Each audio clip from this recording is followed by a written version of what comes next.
Bueno, buenas tardes, bienvenidos oficialmente. Arrancamos con la grabación de esta clase. Vamos a continuar viendo o trabajando con el documento que habíamos empezado la clase anterior, la cual o el cual trataba sobre operadores que teníamos en Python, ¿no? Les voy compartiendo el enlace. No sé si la clase anterior ustedes habían seguido la creación, o mejor dicho, la modificación o la edición de ese documento. Bueno, por las dudas se los comparto. Lo pego en el chat del Meet y ustedes van a tener que guardarlo, ¿no? Habíamos dicho que si veníamos acá a archivo y dábamos en la opción de guardar una copia en Drive, se nos creaba, ¿no?, una carpeta en nuestra unidad de Drive, la cual estaba dedicada únicamente a Colab Notebooks. Se llamaba tal cual así, ¿no? Se las muestro por las dudas. Es esta de acá. En esta carpeta es donde se guardan todas las notebooks con las que ustedes trabajan, ¿no? Bien, bueno, habíamos empezado a ver, como para modo de repaso bastante rápido, ¿no?, los tipos de operadores que Python tenía, ¿no? Y habíamos dicho que, como la mayoría de lenguajes, nos permite operar con diferentes tipos de datos, ¿no? Por ejemplo, en el caso de ser datos numéricos, contábamos con los operadores aritméticos, los cuales, los cuatro principales de ellos, ¿no?, los que hemos conocido desde el nivel básico de educación, que es suma, resta, multiplicación y división. Y después teníamos otros operadores, los cuales también, ¿no?, nos permitían obtener un resultado para después poder ocupar este en una determinada aplicación, ¿no? Así como teníamos operadores aritméticos, que vuelvo e insisto, ¿no?, estos operan o permiten operar datos numéricos. Habíamos visto que en el caso del operador de multiplicación, me permitía operar también sobre cadena de caracteres o string. Si nosotros lo utilizamos, lo que hacía era duplicar esa cadena tantas veces, le indicábamos con este número entero, ¿no? Bien, también habíamos visto el caso de operadores de asignación, el caso del signo igual, que lo que nos permitía era a una variable asignarle un tipo de valor, ¿no? Habíamos visto también los operadores de asignación que nos permiten actualizar el valor que la variable tenga, y habíamos acá hecho estos ejemplos, ¿no? Que estos operadores, el más igual, el menos igual, era una versión corta de poder escribir esto de acá, ¿no? Bien, ¿qué otros tipos de operadores tenemos también? Tenemos los operadores relacionales, los cuales nos permiten comparar el valor de dos variables o dos tipos de datos, ¿no? Bien, en esta ocasión los operadores con los que contamos nos devuelven un valor booleano, es decir, nos devuelven verdadero o falso dependiendo el resultado de esta comparación, ¿no? Entonces vamos a empezar a ver algunos de ellos. Después los otros, si ustedes quieren continuar, pueden continuar tranquilamente viendo qué devuelve, ¿no? Pero básicamente lo que devuelve es verdadero o falso. En eso no cambia, sino lo que cambia es la forma en que comparamos, ¿no? Entonces fíjense, si nosotros definimos, habíamos dicho que la forma de definir una variable no era necesario indicarle el tipo que esta iba a contener, es decir, el tipo de datos que iba a almacenar, sino podíamos hacerlo de forma dinámica. Por ejemplo, si definimos una variable número 1 que tenga un valor de 15, si quieren, y otra variable de número 2 que tenga un valor de 20, estos valores únicamente son para modo de ejemplo, podemos comparar, ¿no?, estos dos valores haciendo uso de los operadores relacionales. Entonces, por ejemplo, el primero de ellos es el que me compara si dos variables o dos, no, los datos que tienen dichas variables tienen son iguales, ¿no? Ese era el doble igual. Entonces, si por ejemplo nosotros imprimimos el resultado, recuerden que la sentencia o la función para poder sacar información en pantalla o imprimir un mensaje en consola era la opción print, ¿no? Entonces print, entre comillas dobles, y lo que íbamos a querer imprimir era un mensaje de texto, mejor dicho una cadena de caracteres, quiero decir. Pero acá podemos directamente comparar qué pasa entre número 1 y número 2, ¿no? Entonces eso lo hacemos de la siguiente manera. Habíamos dicho que la forma del comparador relacional de igualdad era print, bueno, en este caso era número 1 igual igual número 2, ¿no? Esta condición de acá, número 1 es igual a número 2, o exactamente igual a número 2, si quieren verlo así, lo que nos va a devolver es verdadero o falso, ¿no? Entonces lo que acá nos estaríamos preguntando es 15 es igual a 20, lo cual sabemos que es falso, ¿no? Entonces el resultado que esperaríamos que nos devuelva este print es false o falso, ¿no? Ejecutamos. Si ustedes ven al inicio de la ejecución tarda, ¿no? Un tiempo porque se conecta, después inicializa y después, bueno, quedamos conectados al servidor. Entonces vemos que efectivamente el resultado de haber comparado, ¿no?, el valor que tiene número 1 con el valor que tiene el número 2 es falso, porque 15 no es igual a 20, ¿no? Bien, ¿qué pasa si usamos el distinto, ¿no? Fíjense que el que nos permite ver si dos variables son distintas es el signo de interrogación de cierre seguido del símbolo igual, ¿no? Entonces, ahí lo que nos estaríamos preguntando es si comparamos, ¿no?, voy a copiar y pegar esto de acá.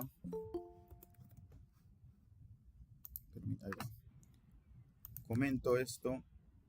Y lo que quiero preguntarme ahora es que me imprima, o mejor dicho, que me compare número 1 y número 2, ¿no? Entonces lo que se estaría preguntando acá es si número 1 es distinto a número 2, ¿no? 15 es distinto a 20, por lo cual el resultado de esta comparación es verdadera, ¿no? Verifiquemos el resultado que obtenemos. Y bueno, el resultado que obtenemos es un valor booleano que es true. Fíjense ustedes que los valores booleanos en este caso se especifican con mayúscula, ¿no? Es decir, true para verdadero y false para falso.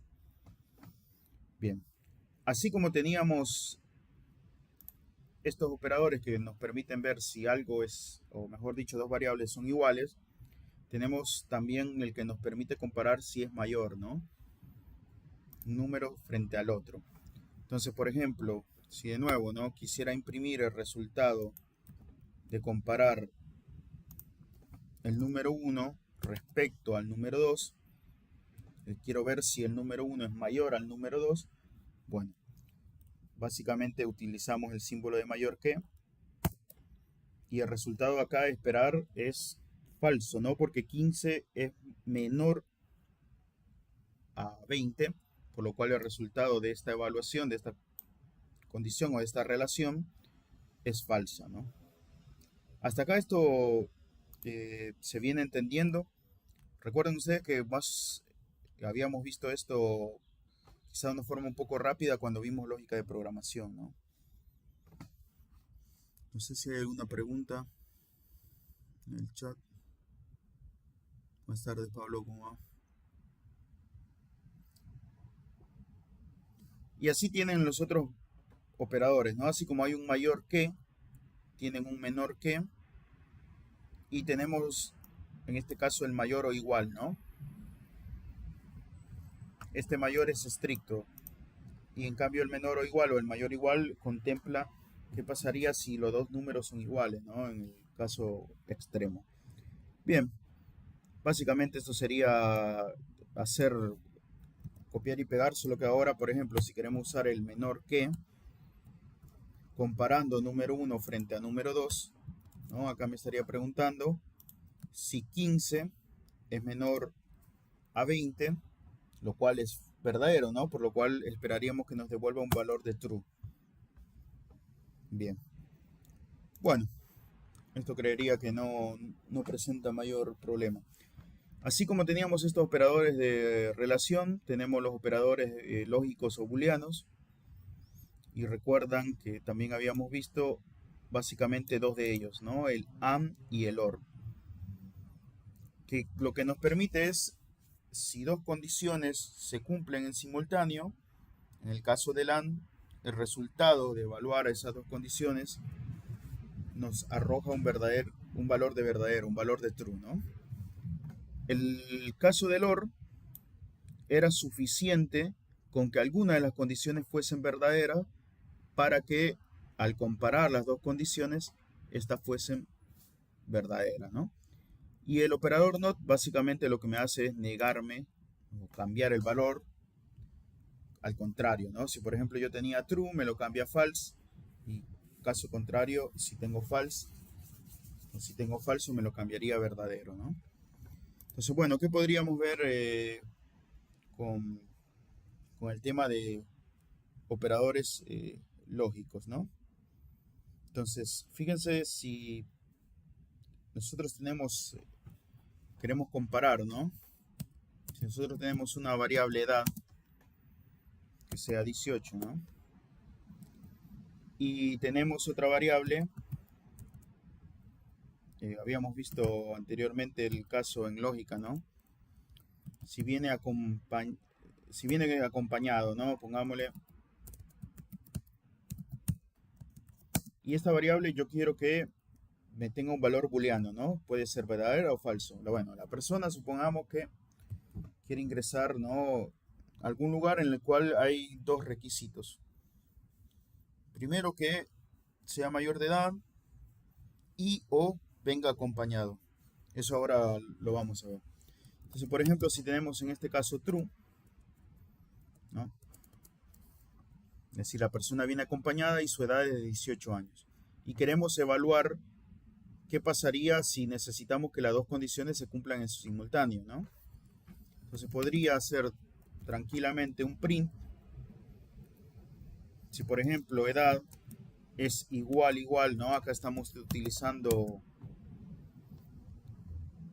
este operador, el que habíamos definido anteriormente como un operador relacional. Acá nos estamos preguntando si el valor que almacena edad es igual a 18, ¿no? Acá, por ejemplo, podríamos haber puesto 20, ¿no? O incluso podríamos haber puesto si edad es mayor a 18, ¿no? Y la variable de viene acompañado.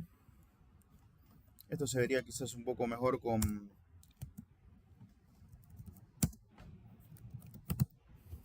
un if, ¿no? Pero bueno. Entonces acá lo que quiero que me impriman, ahora vamos a entrar a ver también los que vendría a ser if y los ciclos for igual. Acá estoy evaluando primero la condición de que la edad, el valor que tengo almacenado en edad, sea mayor a 18 y que venga acompañado sea igual a verdadero, ¿no? Fíjense ustedes que esta igualdad de acá, o esta comparación de acá no sería necesaria, ¿no? Yo podría poner directamente así, si edad es mayor a 18 y viene acompañado, y asume que viene acompañado, es true o false, ¿no? No importa porque es un valor booleano. Entonces, ¿qué resultado esperaríamos que acá nos arroje el print? Habíamos dicho que esta expresión de acá, toda esta expresión de acá, nos va a arrojar un valor booleano, ¿no? ¿Verdadero o falso? Entonces acá estamos comparando, en primer lugar, que edad sea mayor a 18. 20 es mayor a 18, es verdadero, y viene acompañado, también es verdadero, por lo cual habíamos dicho que para el operador AND era necesario que para que arrojase un valor de verdadero, ambas condiciones sean verdaderas, ¿no? Entonces acá esperaríamos que el resultado de evaluar esta expresión de acá sea verdadera, ¿no? Entonces vemos que efectivamente el resultado es true. ¿Qué pasaría si alguna de ellas no se cumple, ¿no? Por ejemplo, si definimos viene acompañado como false. Nuevamente, ¿no? El valor acá que le estamos asignando a viene acompañado es un valor booleano, ¿no? Y en Python ambos se escriben con mayúscula. En el caso de true y false, ¿no? La primera letra con mayúscula. Bien, acá, ¿qué estaríamos evaluando? Estaríamos evaluando, ¿no? 20 es mayor que 18. Nos estaríamos preguntando, ¿eso es verdadero? 20 es mayor que 18. Y viene acompañado de falso, ¿no? Entonces, en el caso de un operador y, si alguna de las condiciones que estamos evaluando no es verdadera, el resultado que va a arrojar siempre va a ser falso, ¿no? En este caso, la primera es verdadera y la segunda es falsa. Entonces, el resultado sería falso. Bien. Esto de acá se entendió. ¿Algo para comentar, para acotar o para volver sobre ello? Bueno, si no me detienen, abren micrófono, me detienen, no hay ningún problema. ¿Qué pasa ahora con el operador OR? Bueno, el operador OR habíamos dicho que nos va a arrojar un resultado de verdadero siempre y cuando alguna, o al menos alguna de las condiciones sea verdadera, ¿no? Entonces fíjense, ahora vamos a evaluar si, por ejemplo, no necesitamos que estas dos condiciones se cumplan en simultáneo, ¿no? Es decir, la persona puede ser mayor de edad o venir acompañada, ¿no? Entonces, si nosotros ponemos acá OR, fíjense que lo que estaríamos acá evaluando es, primero, la persona tiene una edad mayor a 18, ¿no? Efectivamente, 20 es mayor a 18, por lo cual esta condición de acá sería verdadera. Ahora, ¿qué pasa con viene acompañado? Viene acompañado en este momento tiene el valor de falso, ¿no? Entonces eso sería verdadero o falso, lo cual nos arroja el resultado de verdadero, ¿no? Bien. ¿Qué pasaría ahora si es lo contrario? Si, por ejemplo, yo cambio la edad por 15, pero viene acompañado ahora es verdadero, no es true. Entonces, nuevamente, inserté cualquier cosa acá. Nuevamente lo que estaríamos preguntando es si, ¿no? Edad es mayor a 18, lo cual para este valor de 15 no es verdadero, 15 es menor a 18, es decir, esta expresión de acá sería falsa, pero viene acompañado es verdadero, ¿no? Entonces, una de las condiciones es verdadera, por lo cual me es suficiente para poder obtener un valor de verdadero, ¿no? Esperaríamos de nuevo que la evaluación de esta condición, que está dentro del print, sea verdadera tal como se muestra acá. Y bueno, el último que quedaba por evaluar era qué pasaría si ambas son falsas, ¿no? Entonces, si ambas son falsas y seguimos evaluando el operador OR, el resultado va a ser falso, ¿no? Es decir, en este caso, la edad no es mayor a 18 porque es 15 y viene acompañado de falso, ¿no? La persona va sola. Entonces el resultado es falso. Bien. Bueno, esto en cuanto a operadores lógicos, ¿no? Y fíjense que el not habíamos dicho que lo que hace es cambiar, ¿no? Básicamente de negar el valor, una negación del resultado de esta evaluación, ¿no? Por ejemplo, podríamos hacer acá not, ¿no? Bueno, y aquí surgiría una pregunta, ¿no? ¿Hasta dónde abarcaría este not? Este not abarcaría únicamente, es decir, me haría falso primero, o mejor dicho, me cambiaría edad y luego pasaría a evaluar esto de acá, o me afectaría toda esta expresión. ¿Qué opinan ustedes? Porque acá entramos a un tema de qué operador tiene, ¿no?, mayor peso frente al otro, ¿no? O cómo evalúa esto el lenguaje. ¿Qué opinaría? ¿Hacemos la prueba? Fíjense que acá estábamos obteniendo un valor de falso, ¿no? Porque ambas eran falsas. Bueno, ¿Qué pasaría si imprimimos así directamente? True. Entonces se ve que este not me está modificando únicamente a edad, ¿no? O mejor dicho, me está modificando toda la primera condición. El resultado de la primera condición de evaluar si la edad es mayor a 18 es falsa, ¿no? Si nosotros le aplicamos not, estaría cambiando el valor de esa condición, ¿no? No sé si se ve eso. Entonces, si necesitamos que nos acompañe en toda la evaluación de esto acá, nosotros podríamos hacer directamente, ¿no? Agrupar por paréntesis todo lo que necesitamos que se evalúe primero y luego negarlo, ¿no? Entonces, fíjense acá, edad es, claro, el resultado de este acá vendría a ser falso, ¿no? Fijémonos uno que nos dé verdadero. 20, por ejemplo, ¿no? El resultado de toda esta expresión que está dentro del paréntesis interno va a ser verdadero, ¿no? Si lo negamos, va a ser falso, ¿no? Bien. Bueno, como teníamos estos tipos de operadores, tenemos también operadores de pertenencia, ¿no?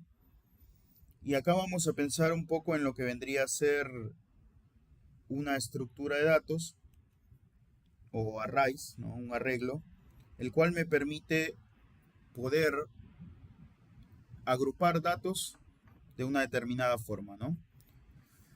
Python nos da la posibilidad de utilizar una estructura de datos que vamos a ver dentro de poco, que es la lista, ¿no? Una lista lo que me permite es agrupar valores numéricos o valores tipo carácter o flotantes, ¿no? Dentro de una misma variable. Entonces, si por ejemplo definimos lista, ¿no? Y no sé, definimos números dentro de ellas, números enteros, o 4 números. Básicamente lo que estamos acá declarando es que lista, ¿no? Es un tipo de estructura de datos que me estaría almacenando 4 valores enteros. Bueno, fíjense que esto no tiene por qué únicamente ser valores enteros, ¿no? Podríamos directamente hacer uso de mezclar valores dentro de la lista. Por ejemplo, podríamos meter un valor booleano, ¿no? Que vendría a ser, bueno, en este caso iría sin comillas simples porque es valor booleano. Y podríamos meter una cadena de caracteres, ¿no? Por ejemplo, López, un apellido, ¿no? Entonces, si ustedes ven, la lista nos da este dinamismo, ¿no? Básicamente de poder mezclar dentro de una misma estructura diferentes tipos de datos. Bueno, ¿qué pasaría ahora si nosotros queremos verificar que algún dato, por ejemplo, supongamos que esta lista es mucho más extensa, ¿no? Si queremos verificar si dentro de este arreglo o dentro de esta estructura de datos se encuentra un valor que nos interese, ¿no? Entonces para eso tenemos el operador in y el operador not in, que básicamente me verifica si algo no está contenido en la lista, ¿no? Bien, entonces si por ejemplo quiero verificar si el número, no sé, agarremos un número aleatorio, 25, no sé si 24, no sé si estaba dentro de la lista, sí, el 25 estaba. Y acá lo que nos estaríamos preguntando es, ¿no? El número 24 está dentro de los elementos que me componen la lista. El resultado de este operador va a ser verdadero o falso, ¿no? Entonces, 24 está dentro de la lista, no. Entonces, esperaríamos que nos arroje el valor de falso, ¿no? Bien, hay algo en el chat. Dice, ¿cuál sería el uso práctico del not? En contexto, digo. Eso claro, pregunta Verónica y luego Pablo. Entiendo que cuando se necesita un valor pasaría ese resultado. Claro, tal cual. Es básicamente si vos necesitas verificar, ¿no? Obtenés un resultado, el cual a priori no sabes si va a ser verdadero o falso, y querés verificar qué pasaría con la negación, ¿no? Esto vendría a ser cuando, un ejemplo práctico, déjame ver.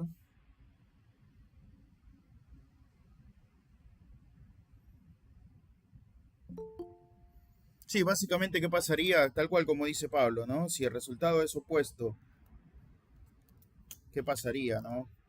Si por ejemplo vos no sabes si a priori va a ser verdadero o falso, pero vos querés evaluar lo contrario a eso, ¿no? Si el resultado que vas a obtener es verdadero, es decir, bueno, ¿qué pasaría si es falso? Eso estarías buscando con el not. Bien. Esto de la lista se entendió del operador in. Fíjense que así como verifiqué que el 24 estuviese dentro del arreglo,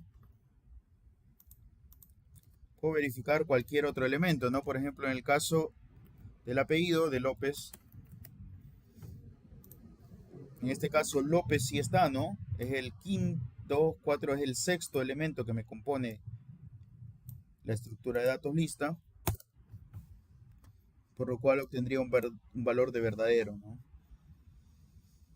Ahora, ¿qué pasaría si utilizo el not in, ¿no? Eso es si quiero verificar si un valor no se encuentra como un elemento dentro de la lista, ¿no? Entonces, fíjense si cambio el apellido, ¿no? No sé, Pérez, ¿les parece? Quiero verificar que Pérez no esté en la lista, ¿no? Bueno, acá, si querés pensarlo, Verónica, como el tema de la negación, ¿no? Yo estaría negando acá el in. Si yo quiero verificar que Pérez no esté en la lista, ¿no? Entonces, en este caso, Pérez no está en la lista, por lo cual, ¿cuál sería el valor a devolver? Sería verdadero, ¿no? Porque efectivamente esta cadena de caracteres, este string, no está contenida acá. Si querés pensarlo, uno como que verifica si está y el otro si no está. Bien. Bueno, y por último, lo que teníamos, por último, este documento, ¿no? Porque ahora vamos a arrancar con condicionales. Te hago una consulta Sí, antes. sí, Omar. En lista, ¿podemos definir de una manera, entre comillas, más global los elementos que la componen? No sé, números reales, por decirte algo, enteros, no sé, ¿se puede? Podrías pasarle, ¿no? Pero si vos definís todos los enteros, tendrías que pasarle un rango, ¿no? Si por ejemplo los enteros que arranquen, no sé, en 5 y terminen en 40, ponele. Ok, y pero que tengo que indicar 0, 1, 2, 3 o puedo hacer 0, no sé, guión 40 por decir algo. No, vamos a ver más adelante que la lista, ¿no? La estructura de datos tienen métodos. Eso Ok, viendo, yendo un poco a lo que vendría a ser programación orientada a objetos. Entonces hay un método que si nosotros definimos, por ejemplo, una lista vacía, ¿no? Esto vendría a ser una lista vacía. Nosotros no estamos especificando acá, en verdad no tiene ningún elemento. Entonces hay un método que es append, ¿no?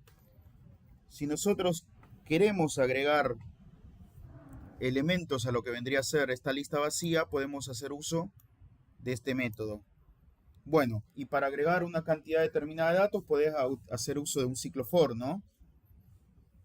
Por ejemplo, podría hacer un for que te recorra todo el rango de valores de interés a vos y por cada vuelta del for hacer un append a la lista, ¿no? A la lista vacía. ok. Entonces, por ejemplo, acá, si vos definís, ¿no? Lista 2 y hacemos lista 2.append, ¿no? Y le pasamos acá que queremos que agregue un string, por ejemplo, ¿no? Por ejemplo, José, ¿no? José Pérez. Y fíjate que podemos imprimir lo que tiene lista 2, ¿no? Bueno, esto lo copio.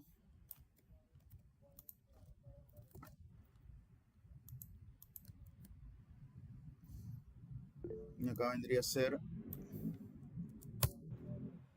lista 2, ¿no?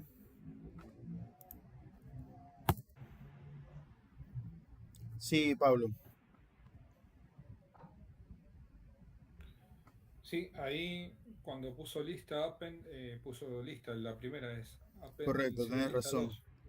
Gracias. Y, Había y un- entiendo yo que también lo que preguntaba recién el compañero, creo que acá no haría falta especificar con qué tipo de datos trabajamos porque Python lo sobreentiende. Hay otros lenguajes que sí tenés que especificar qué tipo de lista vas a trabajar. O sea, por ejemplo, en Java vos tenés que decirle, bueno, voy a trabajar la lista, la voy a definir como un, un objeto del tipo entero o un objeto del tipo con números decimales, etcétera. No Claro, sé si a eso era lo que se refería a él con la pregunta. yo le entendí que Acá, iba la pregunta más a cómo poder completar la lista, ¿no? O cómo poder agregar elementos a la lista. No sé si a eso iba Omar. Sí, sí, eso. O sea, cómo agrego más de un elemento sin tener en cuenta por ahí son cinco, Claro, son porque seis, pero por ahí lo que más. dice Eh, Pablo acá, ¿no? Básicamente vendría a estar definido en el primer ejemplo. Si en ningún momento especifiqué qué tipo de datos iba a tener lista, la uno, ¿no? O la primera que definimos. Y si ustedes ven, mezclé datos, ¿no? Los primeros 4 son enteros, el quinto es booleano y el último es una cadena de caracteres, ¿no? ujú. Entonces, si vos quisieras añadir un elemento más a esta acá, también se puede, ¿no? Por ejemplo, ¿no? Como lo había hecho originalmente. Y si ahora imprimimos los elementos que tiene lista, vamos a ver que al final se agregó José Pérez, ¿no? Entonces ahora para completar, si por ejemplo vos tenés un rango de valores, vos podrías hacer un ciclo for, ¿no? Un for que te inicie en el primer valor que vos necesitas, que finalice en el último valor del cual necesitas añadir, y por cada vuelta del for tendrías que definir un lista append y el valor de interés, ¿no? Eso lo vamos a ver ahora cuando entremos a ver bucles también. Oh, ok. Bien,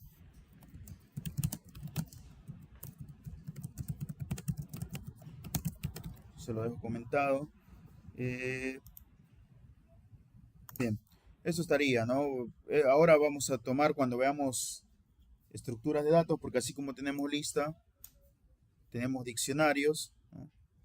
Tenemos tuplas, set o conjuntos, ¿no? También. Pero bueno, eso lo vamos a ver no muy lejos, sino ahora dentro. Creo que en una o dos clases más lo estamos arrancando. Entonces, tal cual como había comentado Pablo, ¿no? Acá, si vos ves, en ningún momento le especificamos qué lista iba a tener un tipo de datos, sino que es más versátil en ese caso, ¿no? Más dinámico. Porque yo puedo ir a cada lista, ir metiendo lo que se me antoje y en ningún momento voy a tener un problema de incompatibilidad de datos, ¿no? Eso vendría a ser, si quieren así, una ventaja.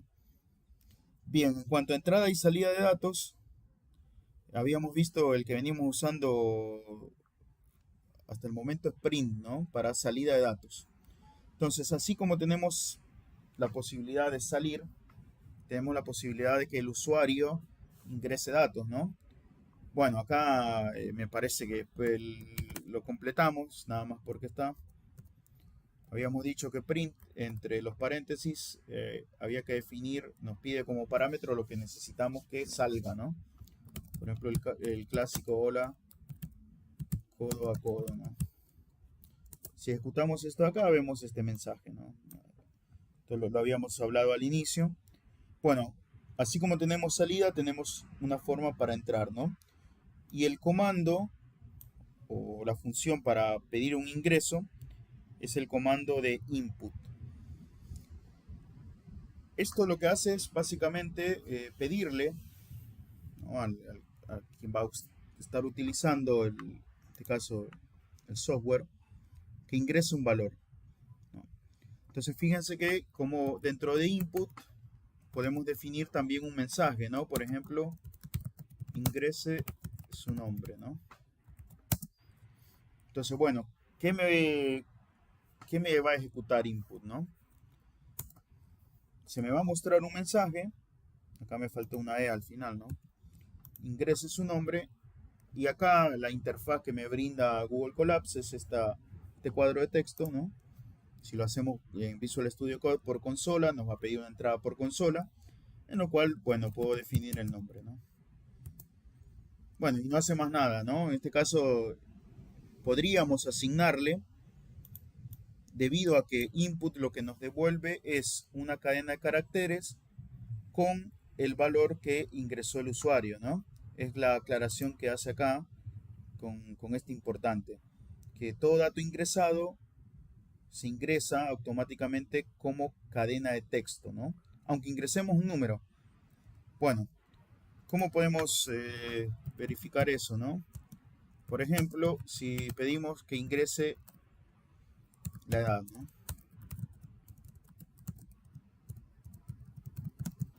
Ingrese su edad. Fíjense que acá lo que estamos haciendo es, bueno, pidiendo el ingreso de un valor, ¿no? Que el usuario va a definir mediante edad, y se lo estamos asignando a una variable, ¿no? Una variable que se va a llamar edad. Entonces vamos a imprimir qué tipo de dato es edad. Recuerden que con la función type y como parámetro le pasamos la variable que necesitamos evaluar o el tipo de dato que necesitamos evaluar y nos devuelve qué tipo de dato es, ¿no? Entonces acá nuevamente, ¿no? Ingrese su edad, vamos a meter 25 y fíjense que el tipo de dato que nos registra es una cadena de caracteres, ¿no? Bueno, acá para que quede más prolijo era necesario meter un espacio, ¿no? Acá en blanco para que no quede pegado esto, el ingreso del usuario con el mensaje. Entonces se ve esto, ¿no? Automáticamente el valor de ingreso, Python lo maneja como un string por defecto. Bueno, ¿qué puedo hacer para poder, si por ejemplo yo quisiera operar, ¿no? Si quisiese operar con este valor, ¿no? Por ejemplo,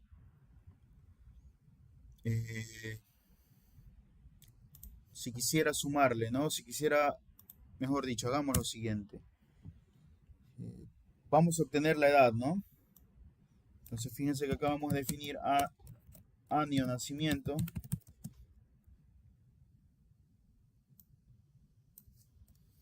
Ingrese, acá vendría a ser año de nacimiento. Y acá definimos, podríamos definir el año actual o no, ¿no? Como ustedes quieran, la verdad. Estamos en 2023, ¿no? Entonces, yo quiero edad, ¿no? Vamos a hacerlo sin hacer ningún casting, es decir, sin ningún casteo. Y vamos a ver qué sucede. Se entiende, ¿no? Tenemos el año actual 2023 y yo lo que quiero obtener es la edad que me ingrese el usuario. El usuario lo que me va a ingresar es el año que nació, ¿no? Entonces la resta del año actual menos el año en el que nació esta persona me va a devolver la edad, ¿no? Entonces, fíjense que acá vamos a imprimir la edad es, le concatenamos acá edad, ¿no? Y vamos a ver qué pasa, ¿no? Bueno, no sé, 1975. Bien, tenemos un error, ¿no? Un traceback. Básicamente lo que me está diciendo es que al tratar de operar, fíjense que lo señala acá, ¿no? Al tratar de operar este tipo de datos, no me es posible porque año de nacimiento, que es el dato que ingresó el usuario, es del tipo string, ¿no? Entonces no me es posible hacer una resta, no restar una string o mejor dicho, sí, restar de un valor numérico una string. Entonces, para hacer el casteo existe el comando int o la función int, y como parámetro le tengo que pasar lo que necesito convertir, ¿no? Y en este caso yo estaría convirtiendo el string o la cadena de caracteres a un entero, ¿no? Hagamos la prueba ahora. Habíamos dicho que año de nacimiento 1980 y la edad es 43 años, ¿no? Entonces, bueno, acá básicamente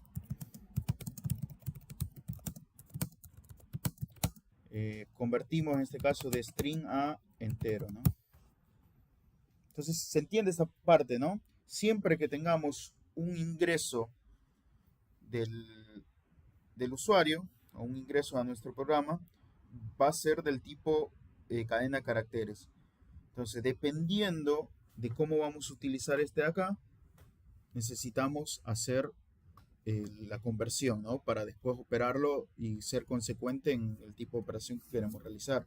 Habíamos dicho que los operadores aritméticos únicamente trabajan con valores numéricos, ¿no? Por lo cual es necesario hacer el casteo hacia ese valor. Así como tenemos int, tenemos el comando o la función float, ¿no? Que lo que me permite hacer es, si quieren esto no tendría que haber ningún problema, lo que me va a hacer es únicamente el año de nacimiento que ingrese como cadena de caracteres, me lo va a convertir a un número flotante, ¿no? Entonces comento esto de acá y vamos a ver que, ¿no? Como habíamos dicho 1980, bueno, la edad es 43 años y me agrega la parte decimal, ¿no?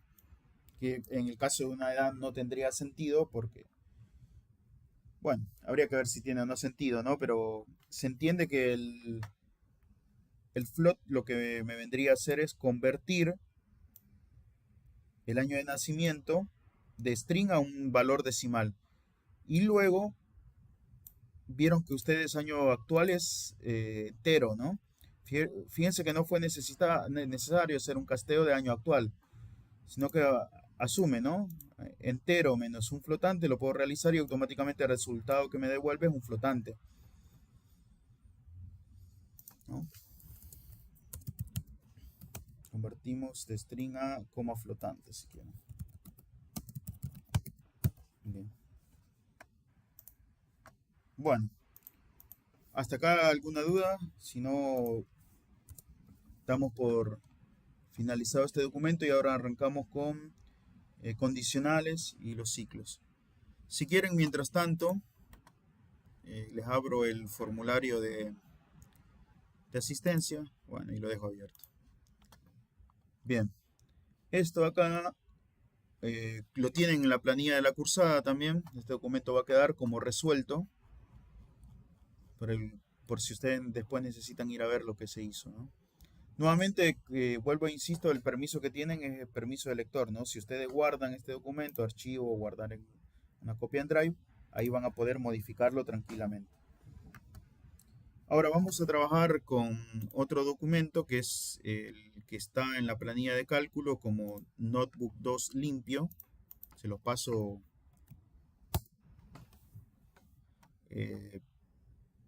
por acá, por el chat del Meet.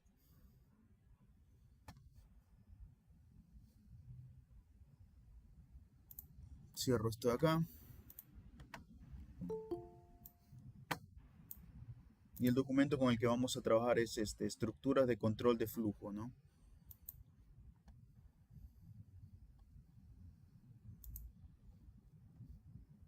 Bien. Esperamos un cachito mientras pone el presente. Igual el formulario queda abierto. Y entonces, habíamos visto que el flujo, ¿no?, de un programa puede ser controlado a través de condicionales, ¿no? Básicamente. Si nosotros necesitamos hacer evaluaciones, ¿qué pasaría si esta variable está en un determinado rango de valores? O si este valor es igual a este. Bueno, eh, si hacemos uso, ¿no?, del if, si nos preguntamos qué pasaría si, bueno, eso nos permite un control, ¿no? Básicamente, mediante una condición, controlar qué camino va a seguir o qué flujo va a seguir el programa, ¿no? Habíamos dicho que el if básicamente tiene una rama positiva, una rama verdadera y una rama falsa.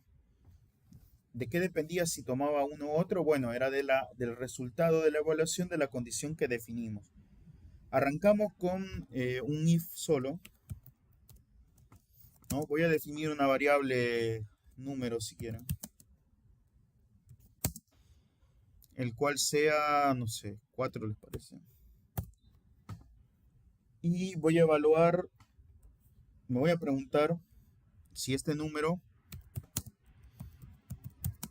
es menor a 10, por ejemplo, ¿no? Entonces acá básicamente lo que estaría, bueno, antes de empezar, ¿no?, de seguir, la sintaxis del if es de esta forma. Ponemos if, ¿no?, la condición evaluar, 2 puntos. Luego, después de los 2 puntos, si ustedes ven, automáticamente el intérprete me indenta, ¿no? Esta indentación es de 4 espacios, tal como pueden verificarlo acá. Ustedes la pueden modificar yendo acá, vuelvo.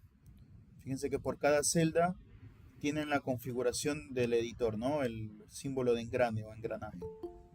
Si cliquean acá, tienen todas las opciones que ustedes pueden modificar, ¿no? Entonces acá tienen ancho de sangría en espacios, ¿no? Entonces eso quiere decir que cada vez que ustedes aprieten la tecla de tab, de tabulación, esto se va a traducir en 4 espacios, ¿no? Es como que si con la barra espaciadora yo haya presionado 4 veces la barra. Automáticamente viene en 2. No hay problema que lo dejen en 2, pero bueno, en sí, si ustedes van al tema de la documentación de Python, esta tabulación tendría que ser de 4 espacios, ¿no? Es como se define. Bien, le damos acá a guardar y automáticamente cada vez que apretemos tab, tab, tab, se nos va a mover 4 espacios, ¿no? Entonces, bueno, ¿por qué realiza la indentación, no? Porque básicamente lo que definiríamos es que todo el código que esté indentado o indentado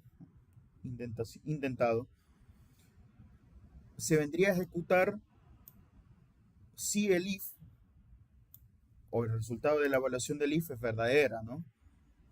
Entonces fíjense acá, voy a ejecutar una primera sentencia,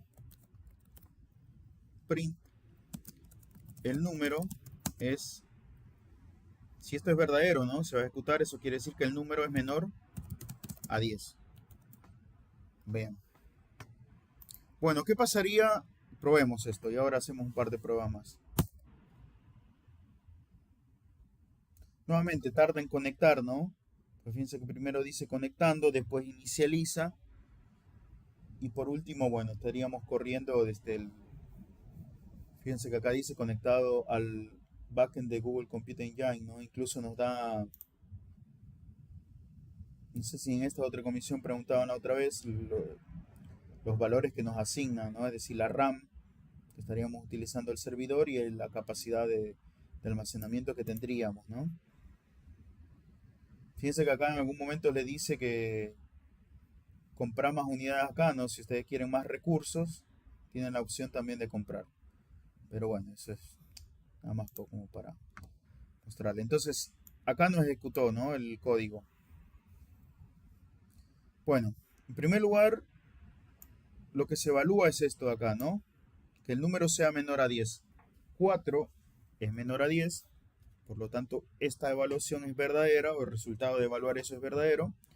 Por lo tanto, el if va a ejecutar la rama del verdadero, que es la única que tenemos contemplada acá, ¿no?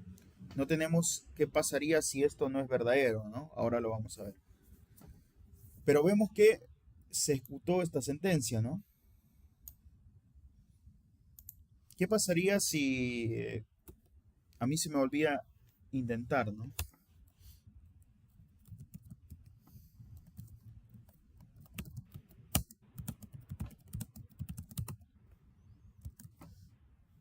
Y me pregunto esto, ¿no? Si estoy fuera o sigo dentro del if, ¿no?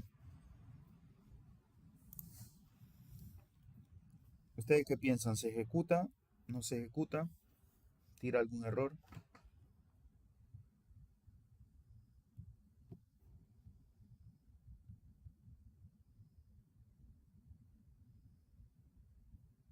¿Escucho propuestas o no proponen nada? Si quieren puedo poner acá. Sí, ahí Pablo abrió el micrófono. No te entendí bien la pregunta, pero preguntabas qué pasa si saco la indentación después de los 2 puntos Correcto, y probablemente lo tome como otro tipo de línea y es como si no estuviera dentro del if en este caso. correcto, perfecto. Bien, ¿se entendió, no? Básicamente lo que le estoy diciendo acá es que esto de acá no está dentro del if, ¿no? Fíjense ustedes, si quieren acá después de que me imprima el mensaje que ese número es menor a 10, voy a colocar fin del ciclo if. Entonces ejecutamos esto acá, bueno, me ejecuta la primera acción, el número es menor a 10, fin del ciclo if, y me ejecuta esto, ¿no? Porque es algo secuencial, ¿no? Terminó la evaluación del ciclo if, inmediatamente lo que le sigue es imprimir esto de acá, ¿no? Entonces se entiende que acá el print el de la línea 5, estaría fuera del if, ¿no? Ahora esto lo vamos a ver bien cuando empezamos a meter else, ¿no? Bien. Bueno, dejamos esto de acá. Inserto otra celda. Me copio las 3 primeras líneas. Y ahora queremos, ¿qué pasaría si, por ejemplo, no se cumple, ¿no? No se cumple que el número sea menor a 10. Entonces, hay dos posibles opciones, ¿no? Si el número no es menor a 10, quiere decir que es mayor a 10 o igual, ¿no? Esas son las dos opciones que podrían pasar. Bueno, ya, eso lo dejo así si quieren, es indistinto, ¿no? Vamos a evaluar nada más por el momento y ahora para introducir otro concepto vamos a ver qué pasaría si es igual a 10, ¿no? Entonces, acá vamos a evaluar el número es mayor a 10, ¿no? Entonces, cambiemos esto de acá, ¿no? Pongámosle 66. Entonces, venimos a la línea 2, ¿no? Al inicio de la ejecución. Y se pregunta, ¿no? Número que tiene un valor de 66 es menor a 10. Esto es falso, ¿no? Por lo tanto, no se va a ejecutar la sentencia de la línea 3. El print de la línea 3 no se ejecuta, sino que toma el camino del falso, que ese camino se lo especificamos mediante else, ¿no? Fíjense de nuevo, ¿no? Else, dos puntos, y de nuevo, indentado, todas las sentencias que van a estar contempladas bajo el else. Bien, en este caso esperaríamos que nos imprima el número es mayor a 10, ¿no? Hasta acá se comprende, ¿no? Estamos únicamente evaluando dos posibilidades, menor a 10 o mayor a 10, y como consecuencia de ese resultado, que tome uno u otro camino. Bien. Bueno, ¿qué pasaría si ahora necesito evaluar que ese número sea igual a 10, ¿no? Pues podría darse el caso, ¿no? Si por ejemplo, en esta lógica que yo tengo acá, coloco el número 10, vengo a la línea 2, ¿no? Que es el inicio del if, y se pregunta, 10 es menor a 10, eso es falso, ¿no? 10 es igual a 10, pero no menor a 10. Bueno, como el resultado es falso, me toma la línea del falso, ¿no? Y me va a imprimir el número es mayor a 10. Y vemos que ahí hay un error lógico, ¿no? Un error en cómo estamos pensando esto acá. Entonces lo que faltaría acá es evaluar el caso que el número sea exactamente igual a 10. Bueno, Python, si quieren esto lo dejamos así, nos permite hacer esta evaluación agregando la sentencia elif, ¿no? Y básicamente elif vendría a ser un else con un if anidado. Ahora vamos a ver cómo realizaríamos este mismo código sin hacer uso del if. Bueno, el if lo que me permite es evaluar una nueva condición. Entonces voy a evaluar acá que el número sea exactamente igual a 10. Yo estoy con el triple igual de Java, de JavaScript. Print, ¿no? Y acá el número es 10, ¿no? Entonces fíjense, ¿no? Venimos a la línea 2. En este caso vamos a poner 10. 10 es menor a 10. Esto es falso, por lo cual no se va a ejecutar la línea 3. Viene a la línea 4 y me vuelve a evaluar, ¿no? Número es igual a 10. En este caso esto es verdadero, por lo cual se va a ejecutar la línea 5. Si el resultado de esta evaluación hubiese sido falso, por defecto o por la única opción que le queda es evaluar el falso, ¿no? El falso que correspondería a estas dos evaluaciones realizadas previamente. Entonces acá lo que esperaríamos que nos arrojase es el resultado, la sentencia de la línea 5. El número es 10. Bueno, ¿cómo haríamos este mismo código sin hacer uso del if? Creo que a ustedes se les iría ocurriendo, ¿no? Bueno, evaluar ahora, nos olvidamos del if, y dentro del else, dentro de la rama del falso, yo tendría que volver a evaluar, ¿no? Hacer una segunda evaluación. Aquí tendría que evaluar if número es igual a 10. Entonces, fíjense que ahora va doble indentación, ¿no? Porque yo estaría dentro del if que está anidado dentro del else. Voy a copiar acá, ¿no? El número es 10.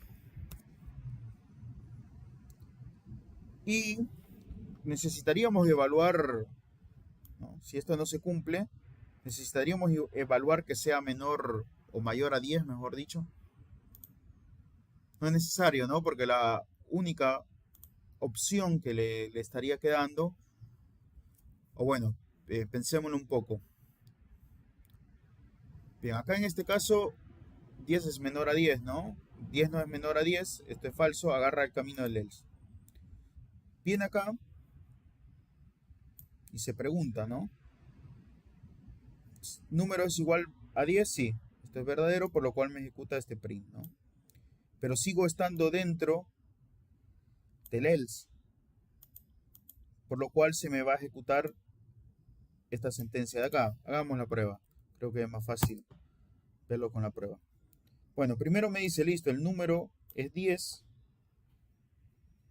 pero me dice el número es mayor a 10, ¿no? Entonces hay un problema con la lógica. Entonces acá tendría que verificar nuevamente qué pasaría si no se cumple este if que está en la línea 5, ¿no? Entonces vemos que el código se hace un poco más extenso y un poco, es decir, entra un poco más de complejidad, ¿no? Porque se puede uno fácilmente equivocar acá. ¿Se entiende esto, no? Dentro del else estamos volviendo a escribir un if Y este if lo que me evalúa es si el número es igual a 10. Si esto se cumple, me dice, listo, el número es igual a 10. Si no, la única opción que le queda es que sea mayor a 10, ¿no?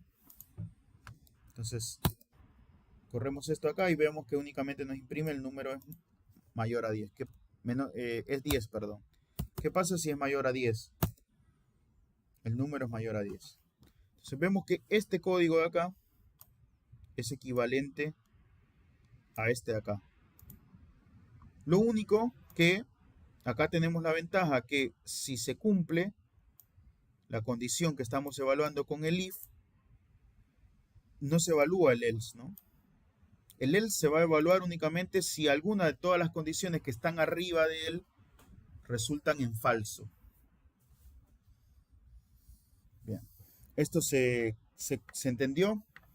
No sé si quieren que volvamos sobre esto. Y bueno, así sucesivamente, si necesitase evaluar otra condición, podría definir otro elif con, no sé, condición 2, por ejemplo. Lógicamente esto de acá habría que definirlo bien, ¿no? Únicamente como para ver. Y nuevamente acá, acción a ejecutar, por ejemplo. Se puede obtener tanto el if como a mí me resulte para resolver el problema en cuestión, ¿no? Bien. Bueno, con esto básicamente estaríamos viendo lo que es el if, ¿no? Y ahora tenemos el tema de iteraciones o bucles, ¿no? Nuevamente, en cuanto a los bucles, tenemos dos de ellos que habíamos visto en lógica de programación, que es el ciclo while o el ciclo mientras, ¿no? Y este ciclo se ejecuta tantas veces la condición que estoy evaluando sea verdadera, ¿no? Algo a tener en cuenta acá, que se los menciona acá, que en el caso del while es necesario que nosotros definamos cuándo se va a cortar este ciclo, ¿no? Vamos a ver que para eso podemos hacer que la condición a evaluar mediante la cual se está ejecutando el ciclo cambie a falsa, ¿no?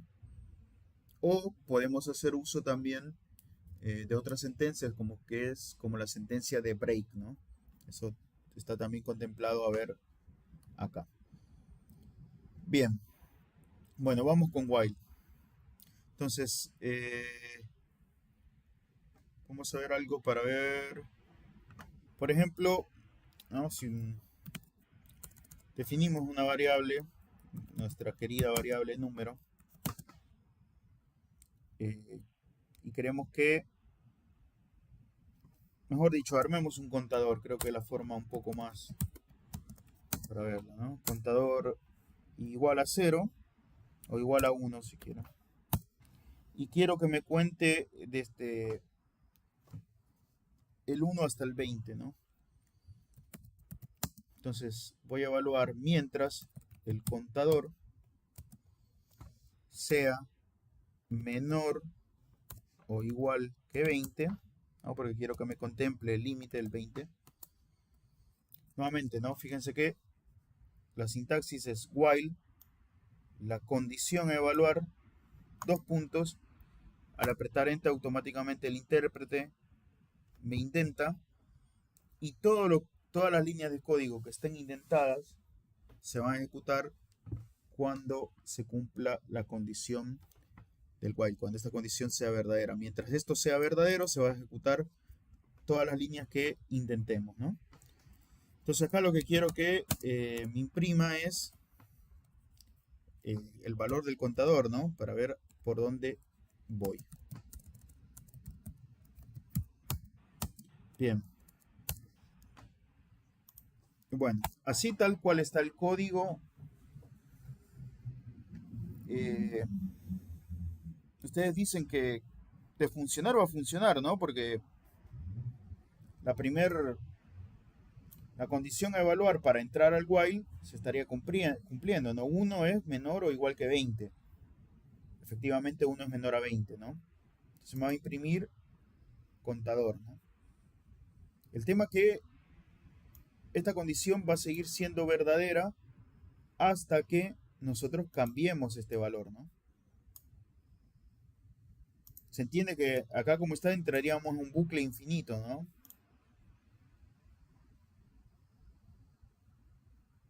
Esto se repetiría hasta saturar la memoria del sistema, ¿no? El famoso Stack Overflow. Entonces lo que necesitamos acá es incrementar o actualizar el valor que estaría tomando el contador por cada vuelta del while. Entonces eso habíamos dicho que teníamos dos formas para hacerlo, ¿no? Era definiendo contador y sumándole 1. Estaríamos diciéndole, bueno, al valor que tiene contador, agregarle 1 y actualizarlo, ¿no? Actualizar contador siempre, seguir almacenando en contador. Entonces, en la primera vuelta contador vale 1. Cuando se ejecuta la línea 4, eso sería 1 más 1, contador pasaría a valer 2, ¿no?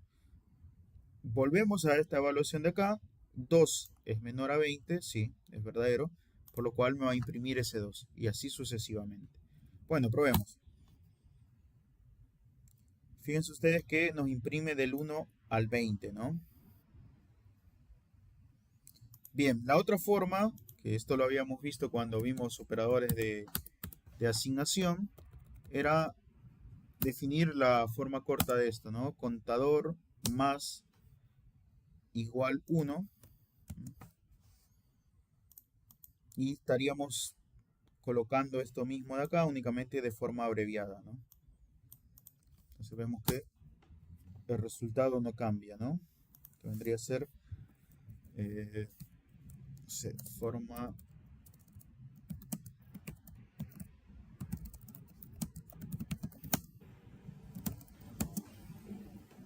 bien.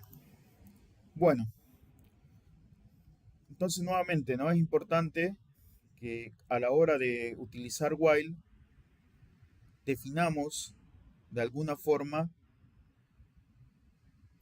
el momento en que esto se va a volver falso, ¿no?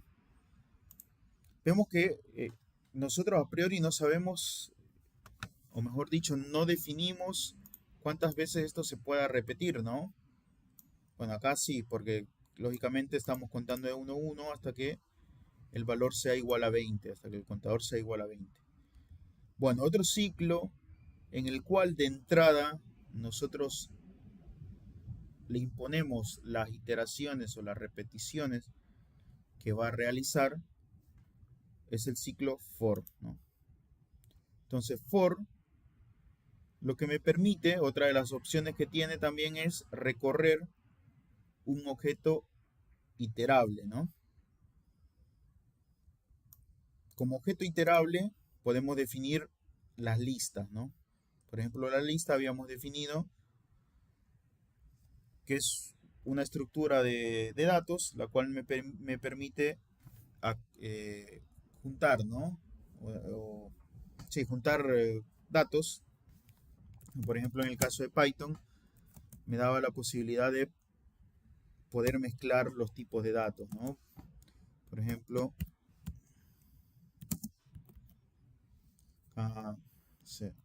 futuro, falso, un valor booleano, otro string, y nosotros acá estaríamos definiendo esta lista, ¿no? Nuevamente la lista la definimos entre corchetes y cada uno de sus elementos separados por comas, ¿no?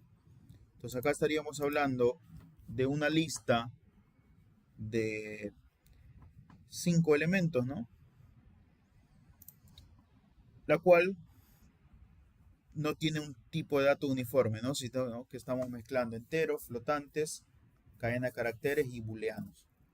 Entonces, fíjense que, ¿qué pasa si yo quiero recorrer cada uno de los elementos de dicha lista, ¿no? Bueno, eso lo puedo realizar con un for. Entonces, hay varias formas para realizar esto, ¿no? Arranquemos por la primera. Entonces, si quiero imprimir cada uno de los elementos que tiene la lista, hago for, defino un i, que es la variable de iteración, la que va a ir cambiando, ¿no? Y tengo la sentencia in range, o la cláusula in range, ¿no? Y acá, in range, lo que yo le tengo que pasar es cuál va a ser, dejémoslo por el momento, cuál va a ser el final, ¿no? Quiero que este i arranque en 0 y me termine en este caso tendríamos 5 elementos, tendría que terminar en 6, ¿no? Porque el 6 no está incluido. Básicamente lo que acá estaríamos definiendo es, ¿no?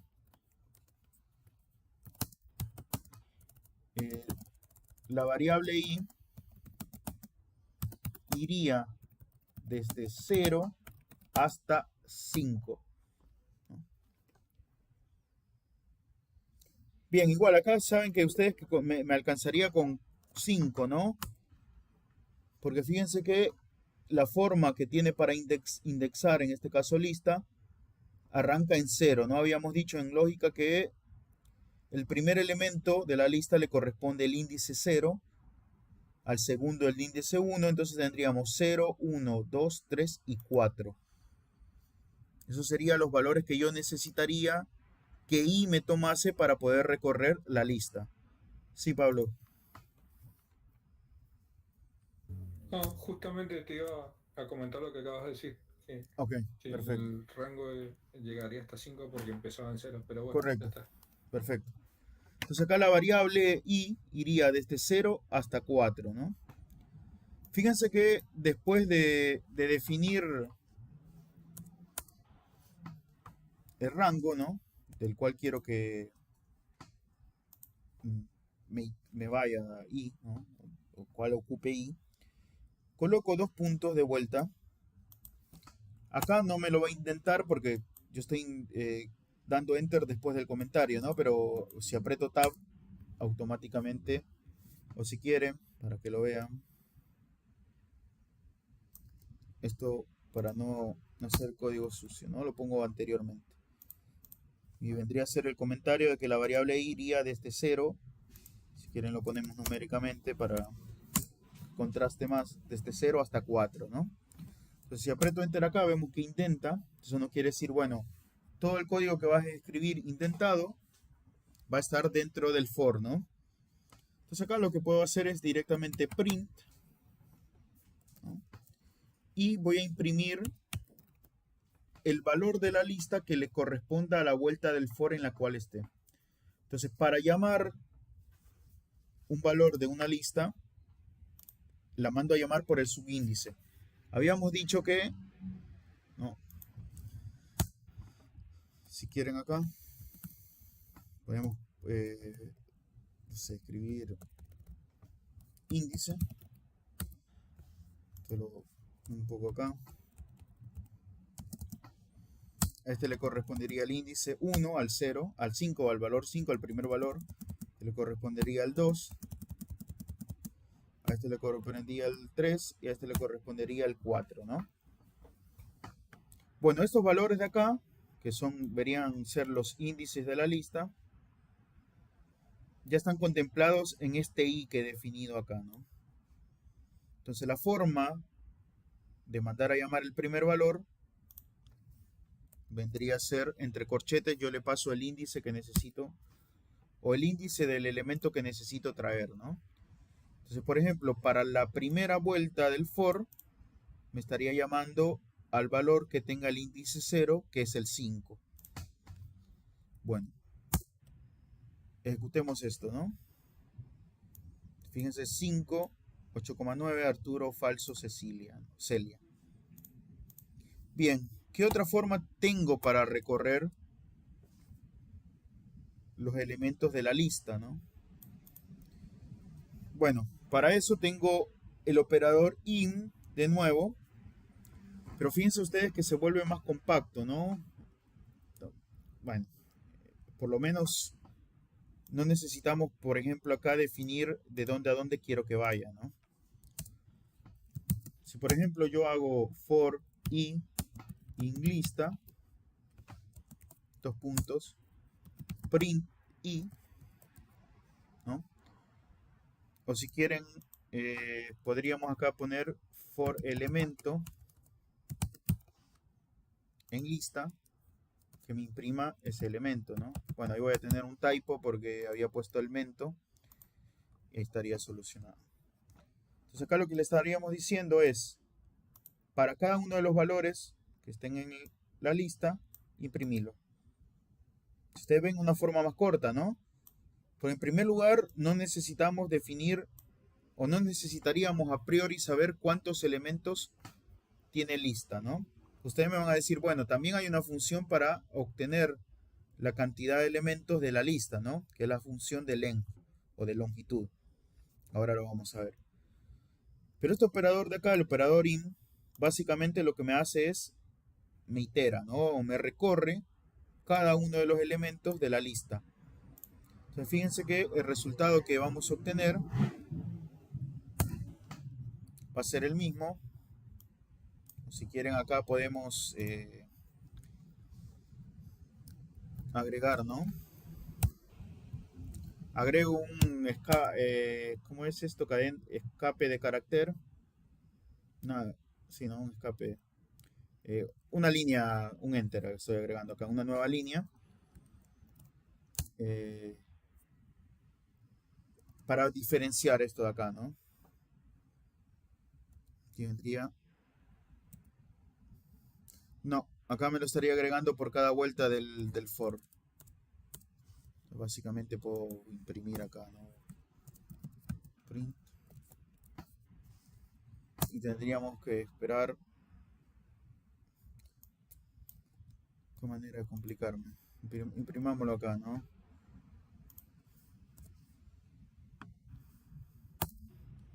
Únicamente para que imprima este salto de línea, ¿no? Lo que quería hacer.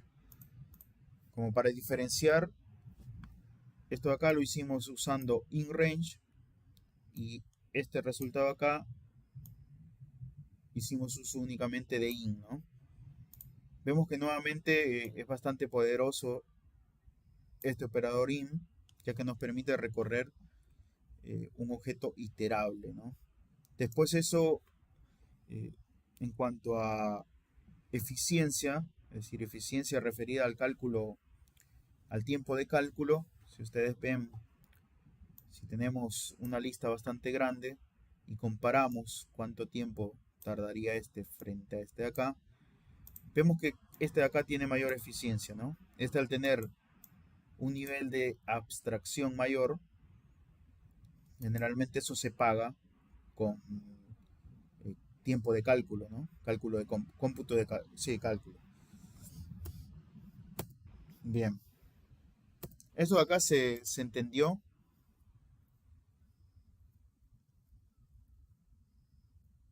Igual esto lo vamos a retomar, ¿no? Ahora que alcancemos a ver, ¿no? Y la última forma para recorrer los elementos, por ejemplo, obtener la cantidad de elementos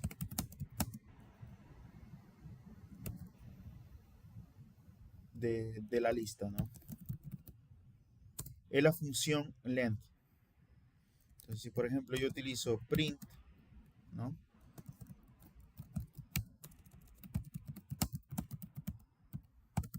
Y pongo cantidad de elementos contenidos en la lista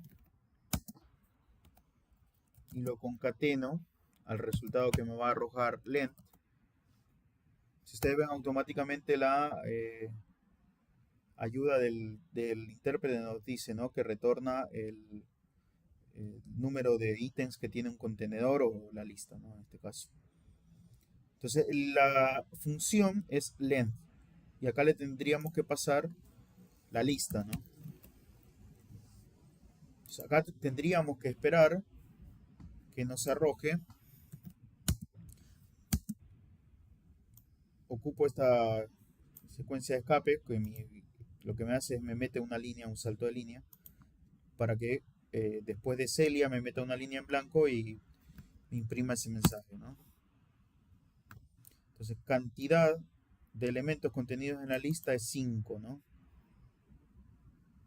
Entonces, este código de acá, el primero que hicimos, podríamos modificarlo, ¿no? Porque nosotros a priori no podríamos saber cuántos elementos tiene la lista, ¿no? Entonces, acá, en lugar de poner el 5, nosotros ponemos length lista, ¿no? Y aquí me iría desde 0, que arrancaría, hasta la longitud que tiene la lista, ¿no? Sin incluirme ese último número. Tengan en cuenta que el range no me incluye el número, ¿no? El último que definimos. Entonces, si acá habíamos definido 5, desde 0 hasta 5 va de 0 a 4, ¿no? Tal cual lo comentamos acá. Bien, y si acá vemos, vamos a obtener el mismo resultado, ¿no? Acá impreso cada uno de los elementos. Bueno, así como range tiene la opción de darle el tope, ¿no? En este caso le estaríamos diciendo arranca en 0 y termina en el valor que definimos en range. Range podemos utilizarlo para definir un inicio y un final. Entonces, por ejemplo, si queremos que únicamente nos imprima, ¿no? Los valores que vayan, por ejemplo, a partir del segundo elemento, ¿no? Es decir, a partir del índice 1, nosotros podríamos colocar acá, si quieren volvemos al 5, ¿no? Colocamos de esta forma. Entonces acá lo que le estaríamos diciendo, que el i, la variable de iteración o el contador, arrancaría a partir de 1 e iría hasta 4, ¿no? Si quieren.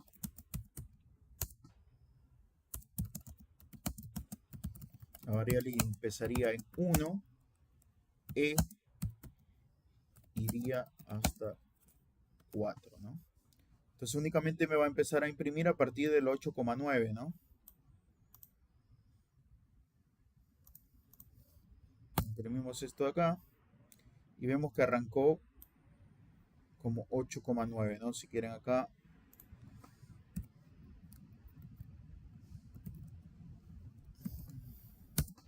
Otro salto de línea que arrancó a partir del 8,9, ¿no? Si quiero que únicamente me imprima los 3 últimos, es decir, arrancando a partir de Arturo, arrancaría en el subíndice 2, ¿no? En la posición 2 de la lista.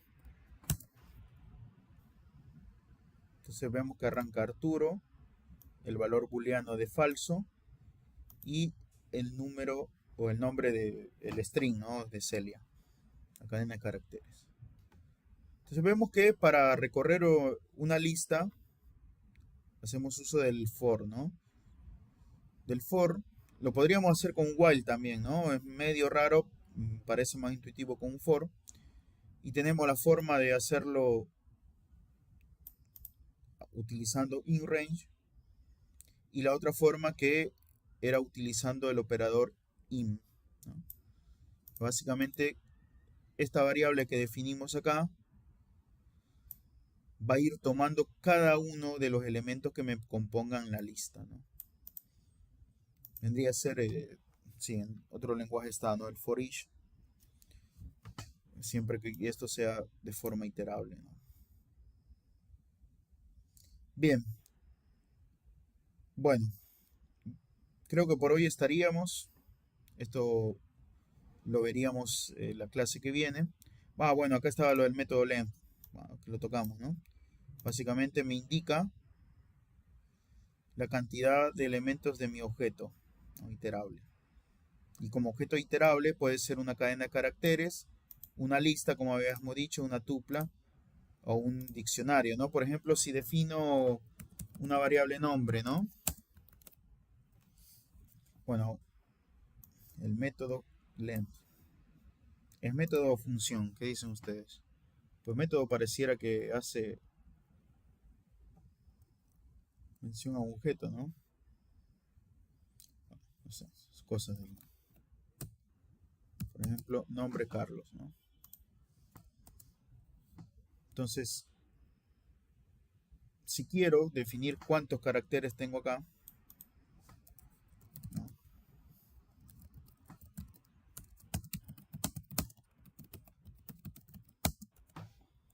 Cantidad de caracteres, y le concateno el resultado que me arrojaría len aplicado a nombres, ¿no? A nombre. Y sería 3 y 3, 6, ¿no? 6 caracteres. Cantidad de caracteres, 6, ¿no? Entonces, bueno, vemos que así más adelante, cuando veamos las estructuras del tipo tupla o los diccionarios, vamos a ver que podemos, ¿no?, nuevamente hacer uso de esta función para ver la cantidad de elementos que tiene, ¿no?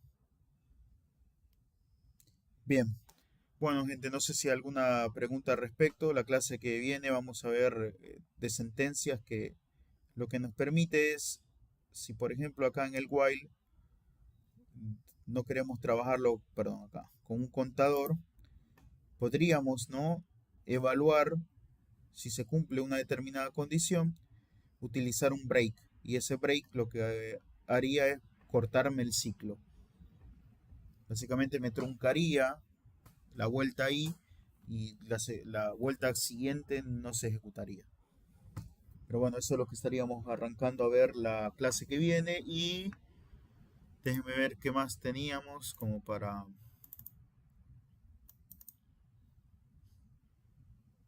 ver, o qué nos vendría quedando para ver, mejor dicho. Acá creo que estaba el tema de funciones también, que esto también se va a retomar posteriormente. Aquí va a ser una introducción a funciones. ¿Se acuerdan que en lógica de programación habíamos visto que podíamos agrupar código, el cual recibiera parámetros de entrada y podía o no devolvernos un valor, así como también podía o no recibir parámetros de entrada? Bueno, la clase que viene terminaríamos con este documento de más, de acá quiero decir. Veríamos una parte un poco más profunda de funciones, utilizando las cláusulas return y bueno, parámetros que podríamos utilizar, ¿no?, parámetros por defecto, en fin, un poco más de funciones. Así que no sé si hay alguna pregunta al respecto, algo para ver. Yo sí, o sea, Bien, del contenido no, de la asistencia, bien. eh, Respecto a qué era tu pregunta. Si estaba abierto el formulario, sigue abierto, ¿eh? Podés pasar tranquilamente la asistencia. y también tenemos que pasarla por la aplicación, por la aula virtual, o solo por el formulario. No, pues solo, está bien, solo por el formulario. El código QR no tuvo éxito. Hubo mucho problema y volvieron para atrás. Así que seguimos con el formulario por el momento. ¿Se entendió, no? No sé si eso iba a tu pregunta.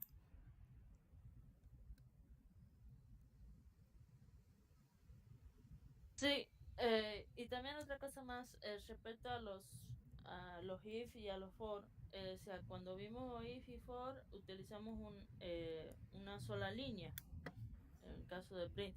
En caso de tener varias líneas de código, ¿cómo sabemos que está dentro del bucle sin, sin perder la...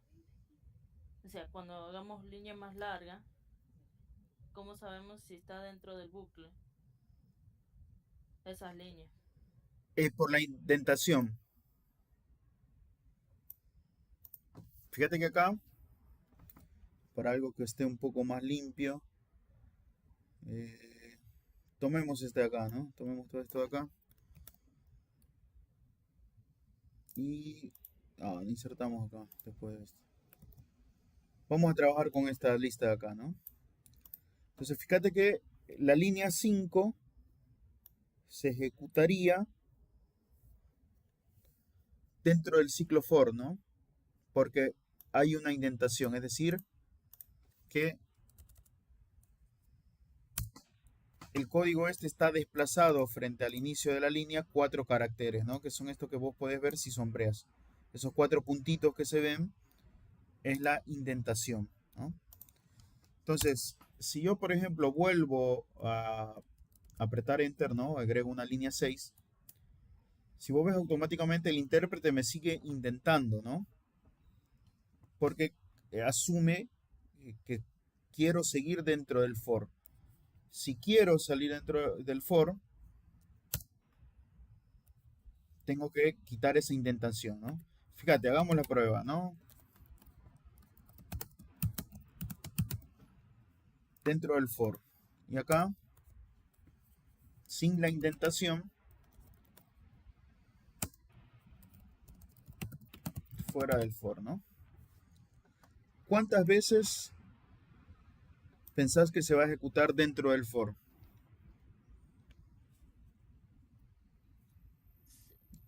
Este va del 1 al 5. Va del 0 al 4, ¿no? Está bien, Del se 0 al ejecutaría 4, 5 veces. Correcto, perfecto. Bien. Entonces esta sentencia acá, la que está en la línea 6, vamos a ver que este mensaje se va a repetir 6 veces, ¿no? Va a imprimir cada elemento y después debajo de él se va a imprimir dentro del for, ¿no? Digo debajo porque el print mete otra nueva línea, ¿no? Fíjate, imprime el 5, que es el primer elemento que le corresponde al índice 0, dentro del for. Imprime el 8,9 dentro del for, 1, 2, 3, 4, 5. Y aquí me imprime fuera del for. Esta línea de acá le indico que está fuera porque no está indentada, ¿no?